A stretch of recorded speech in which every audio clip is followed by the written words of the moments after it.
Okay. Okay, so we are going to discuss task one for everyone because we all have that in hand now. We actually know what we're doing. So anybody want to start?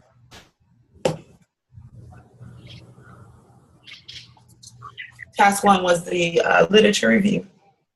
Yeah, and I went back and redid mine. I don't even remember. It was a couple of weeks ago, I guess. Right. And, Yeah, I think we talked about that. I redid mine as well. And made some corrections and uploaded to our grading system at Gardner Webb.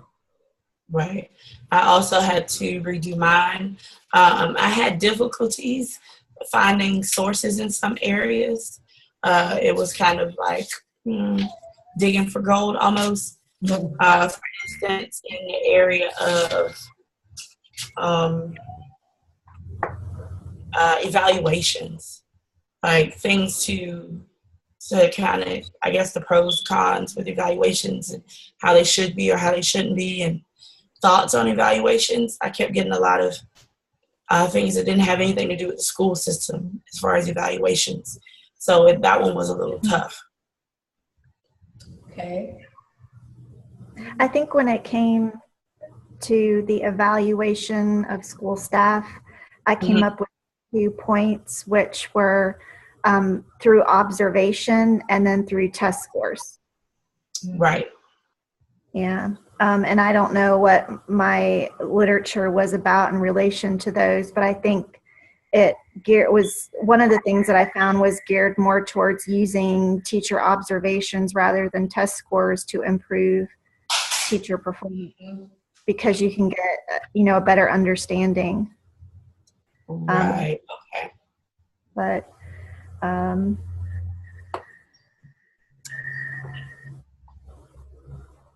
okay. Yeah, that one was just tough for me. So I was wondering what everybody else found for that. I don't remember what terms I used to search, but I don't remember I remember thinking that the evaluation stuff was the one that I found the most resources on.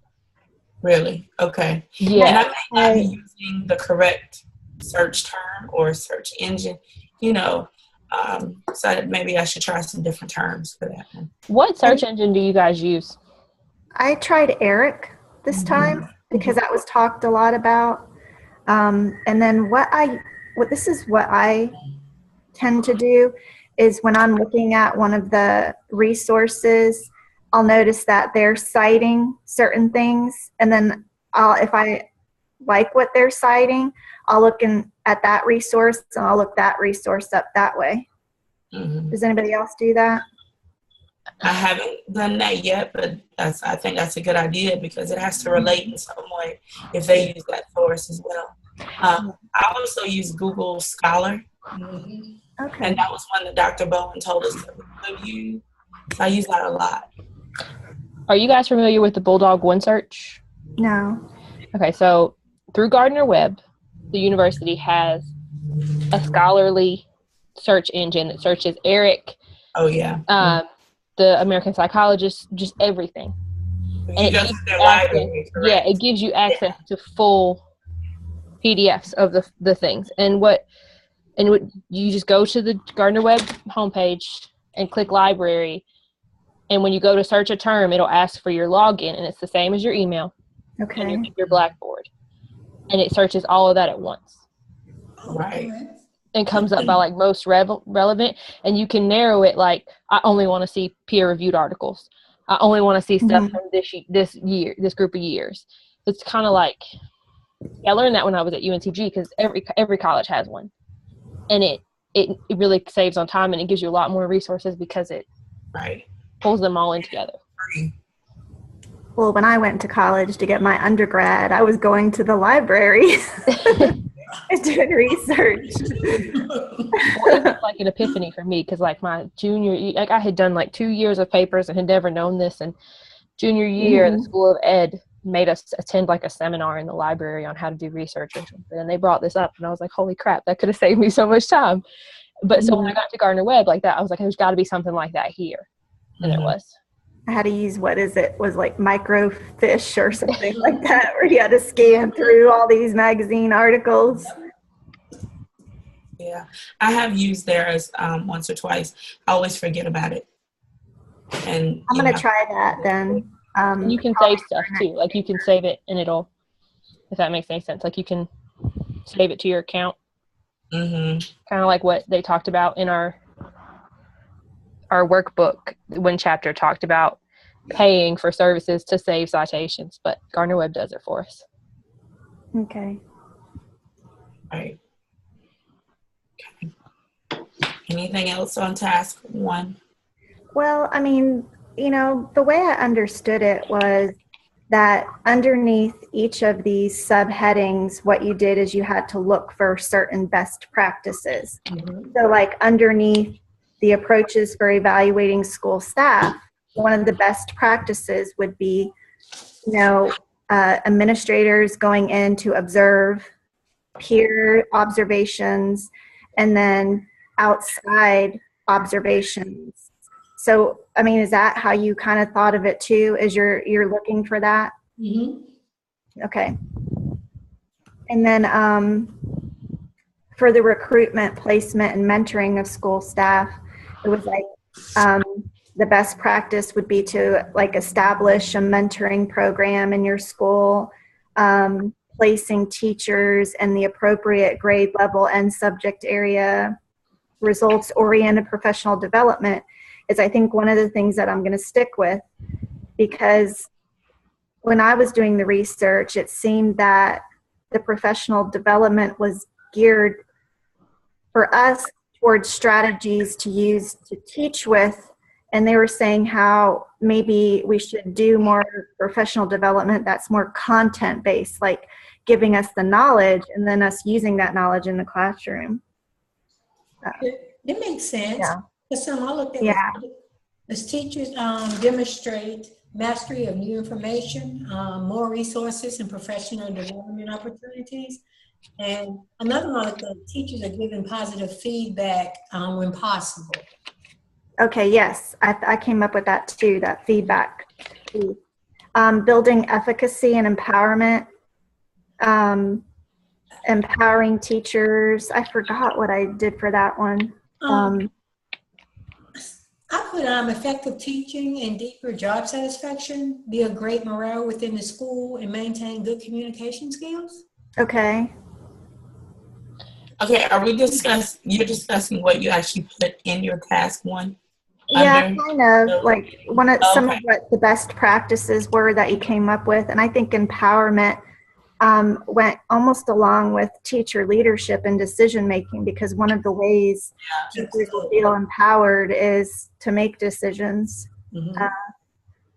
Let's see, for the teacher leadership and decision making, I had develop a culture of trust among faculty and staff, and I'm losing my voice. Involve teachers in decision making and teacher collaboration with colleagues. Isn't that like almost like establishing a SIT team, establishing a PLC? You think? Yes, so let's give it in. Okay.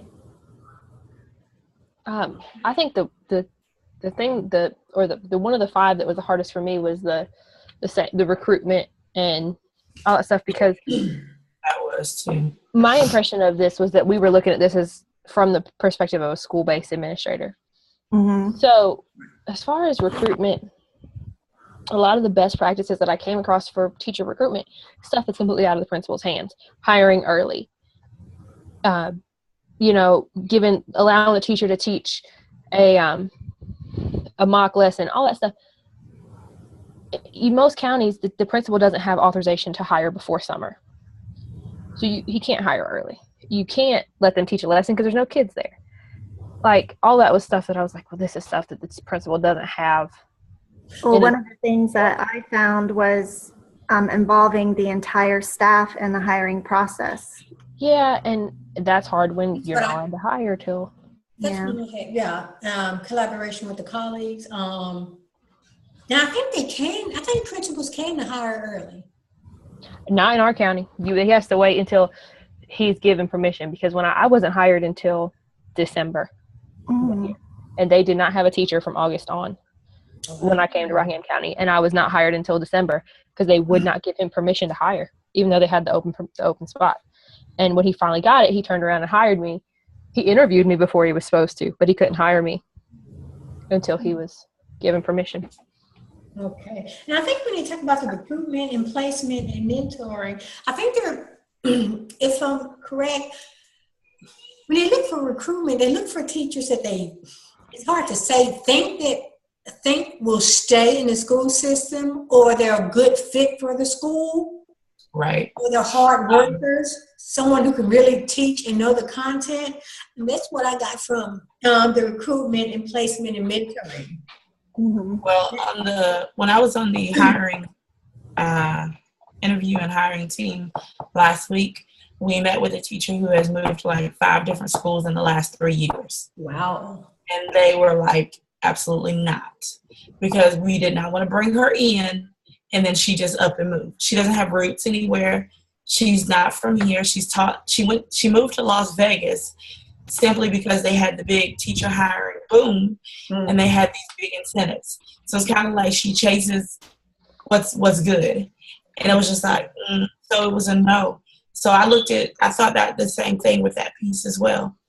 For recruitment, when I hire someone to stick around. Yeah, and the recruitment for me was also one of those things where it's like a lot of the suggestions or best practices were things that we can't do. Principals can't offer incentives to recruit the highest teachers. They can't say, I'll give you an extra $3,000 a year if you come. That's not something a school-based administrator has power over. That's a county thing. Mm-hmm. And I hear, like, when we have our Zooms weekly, that, like, I guess in Guilford County, Wayne County, they have a lot of incentives. Mm-hmm. I taught in Guilford County. And it has nothing. I'm going to tell you, and I wasn't even a hard to hire position. Rockingham County, I get the hard to hire stuff, the EC bonuses and everything. And I still made and I was a first year teacher then, and I'm going into my 4th year now. Still made close to $10,000 more a year in Guilford County. But it wasn't worth the headache. I think it's because you get those supplements. Yeah, they make you get more money if you go to certain counties. Right. Offer supplements. Some offer 9%, some 13%. Right. And I'm at 2.5. Is my supplement is 2.5%. Wow. So, and that's an EC supplement that regular teachers don't get. So for county with, like, it came down to what was my sanity worth. Oh, okay. Because of the particular school that I was at. It's a lot harder to keep the recruitment, and the retention is a lot harder. Well, I was reading an article on NPR today. I want to say it was Oregon. Their teacher of the year, the one who won state teacher of the year this year, announced yesterday that he's going to Texas because they offered him more money. Wow. He's teacher of the year for the state. Wow. And I was in Guilford when that whole scandal happened, where somebody in Texas got a hold of Guilford County's listserv and sent an email to all of the teachers offering them more money. Well, actually, a lot of teachers went to Texas. And a lot of teachers there went. were some people at Regional High. Yeah, people from There Regional was a lot of teachers in Guilford County left when that came through. Yeah. Wow. Mm-hmm. So, for the recruitment, placement, and mentoring, I think when they talk about mentoring, they're talking about this program that we call BT for beginning teachers. Yeah, we have that. Yes, we have that. It's in every county, I think, because Guilford had it too. Okay, so this is what I'm thinking when they are talking about mentoring. So is there a difference in each county on how long they keep their mentor? Well, the state mandate is 3 years. 3 years. Right. I was going to say it had to be so that's 3 when years. you're licensed. We have, I think the teachers have mentors, but it's voluntary. They don't get paid like they used to. There used to be a mentor program where you got paid extra. Right. Or you had a buddy teacher, someone you would call a buddy teacher. If you you were new, but you were not new to the school system, then you would get a buddy instead of a mentor. Right. Yeah. And the mentor system, I know it's a state mandate because last week I had to go by central office to sign off on my application for my full license because I was at the end of my 3rd year. Mm-hmm. And that was one of the things that the county beginning teacher coordinator had to sign off on, was that I had completed her beginning teacher program. And that was one of the criteria on the NC license website that she had to sign off on. Mm-hmm. So that's everywhere. Right. But I think Stephanie said they don't pay anymore. They used to get paid for doing that. They do That's county by county, because my mentor, I know my mentor county by gets paid. county? Oh, Yeah. She okay. gets it's not big. It's a small stipend. Okay. Well, ladies, do you all want to go? If we don't have any more things to discuss for task 1, you all want to move into task 2? Yes. Yes? Yes. Okay, let me stop this and give me a second to set up another Zoom conference, okay? Okay. Okay. Give me Thank you. you're welcome. Give me just a second.